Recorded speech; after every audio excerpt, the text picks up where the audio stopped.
Hey, it's Ed here. I want to talk about the addiction epidemic, and I want to reframe this conversation. Do we have an addiction epidemic, or do we have a self-medicating epidemic?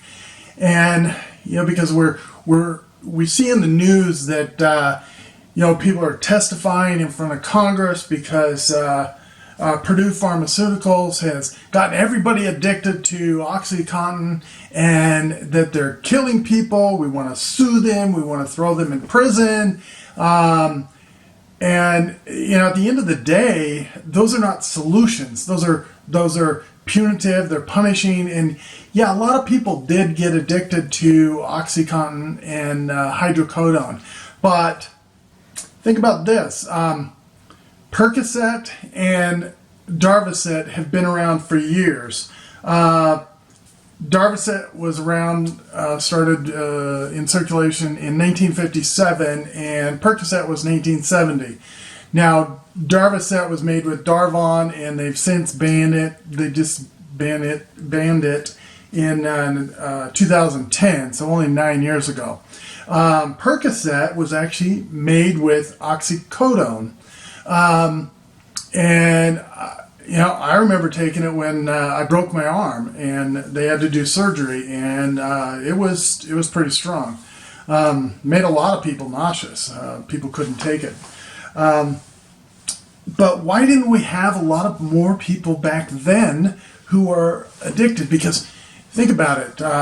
20 years ago, 30 years ago, you could go to the doctor and get a prescription of 30, 40, 50, 100 Darvocet or Percocets, and they would just keep refilling it. As long as you said you were in pain, they kept handing them out.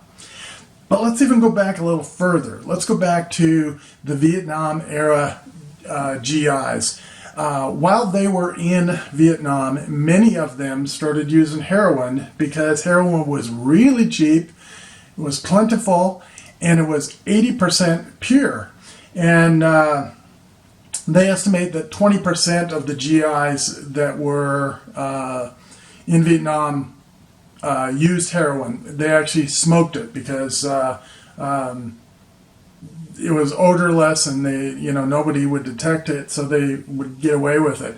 But according to a report in 1971 by the Department of Defense, 51% of the armed forces smoked marijuana, 31% used psychedelics such as LSD, mescaline, psilocybin mushrooms, and an additional 28% took hard drugs. Now, this is from the Department of Defense. Those are their numbers. Now, there was over 8 million people, men and women deployed, mostly men deployed in Vietnam.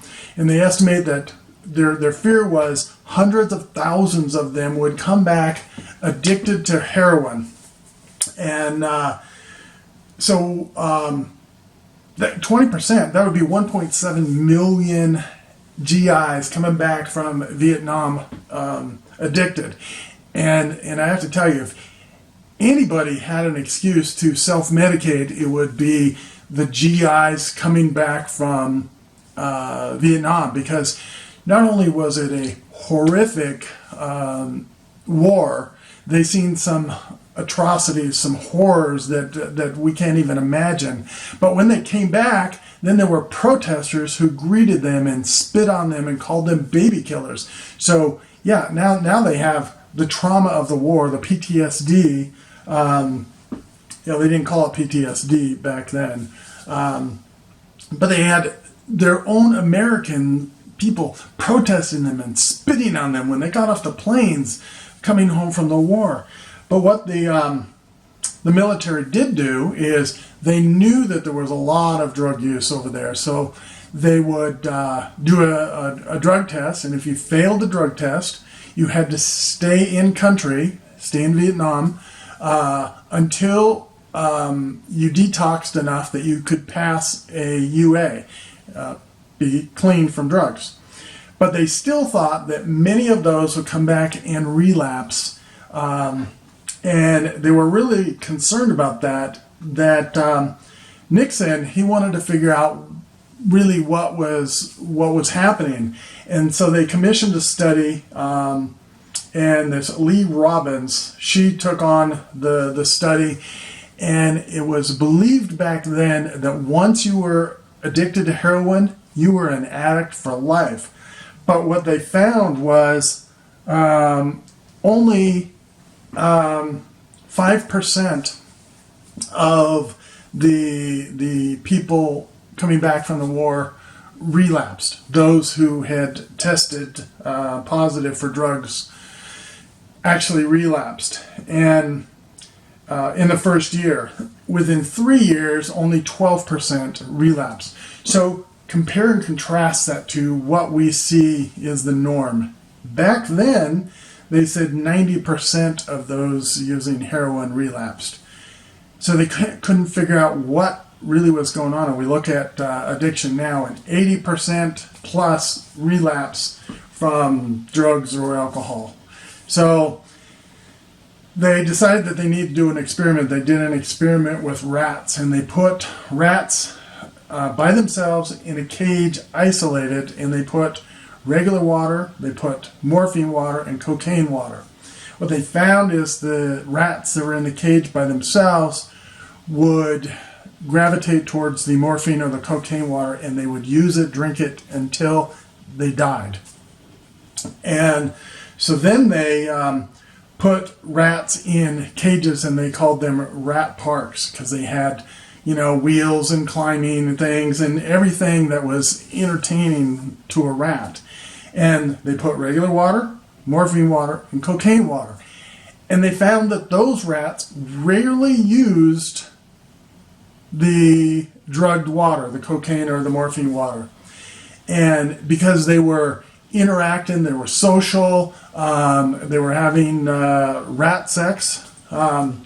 So their conclusion was even more puzzling to them. So they said, why is it that the GIs coming back to the United States didn't relapse like they expected, because they expected 90%. And then they did this experiment with the rats, and they said, well, geez, maybe our treatment methodology of, shaming and punishing isn't the best way. But they also said that GIs feared that their families would disown them, they would look down on them, they were afraid of losing their jobs, they were afraid of going to prison. And so you look at what has changed. What has changed in society? Society, as we grow up, we enable bad behavior. We don't disincentivize bad behavior. We actually, maybe in some respects, we actually incentivize it, because there's no consequences to your behavior. So looking at that, maybe we don't have an addiction problem or a drug problem or an alcohol problem. Maybe what we have is a self-medicating epidemic, because we're not giving people hope, meaning, and purpose. Look back at what's happened in our school system. Kids get away with anything.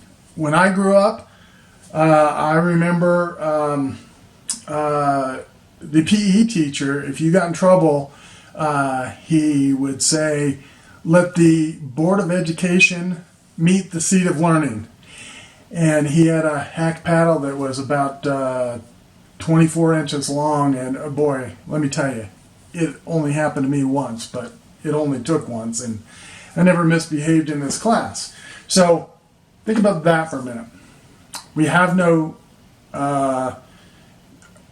society that does not disincentivize. We enable bad behavior, evident by what's happening on the streets in every city with the homeless population. We let them do whatever they want. We don't punish people for their criminal behavior. You go over to Seattle, and they don't even investigate when somebody breaks in your home and steals your TV, or they break into your car. They don't even investigate it. It's like, why bother? You know, there's guys over there that have a rap sheet that they've been arrested 60 and 70 times.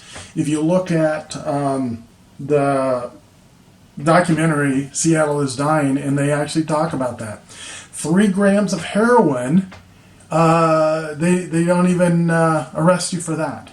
3 grams of heroin, that's a lot of heroin. So we have drug dealers who are not being held accountable. We have drug addicts that are not being treated properly. Their criminal behavior is not being dealt with. So what would you expect? We have an epidemic of people self-medicating because their life has no purpose. And I always tell people we need hope, meaning, and purpose. And until people have meaning and purpose in their life, just like those rats, that's about as good proof as you can get. And you look at the GIs, 1.7 million GIs came back and weren't addicts. That's huge. Those numbers are absolutely undeniable. So we need to shift the conversation, stop blaming. We need to create solutions. You know, when we run around and just blame, we sue people, throw people in prison. The only people that are getting, that are benefiting from this is the attorneys. Imagine how much money the attorneys for Purdue Pharmacy is making. You know, all the states have attorneys. Purdue Pharmacy probably has 50 attorneys on their payroll, and each state has, I don't know, 3 or 4 attorneys fighting this. So imagine the millions of dollars that is being spent to punish a drug maker that, they incentivize doctors to prescribe their medication, and their marketing practice was sketchy. But it's not benefiting anybody but the attorneys. Shift the conversation to treating the self-medicating nature, mental illness, and addiction, instead of just punitive. We have enough people in prison. We don't need to throw more people in prison.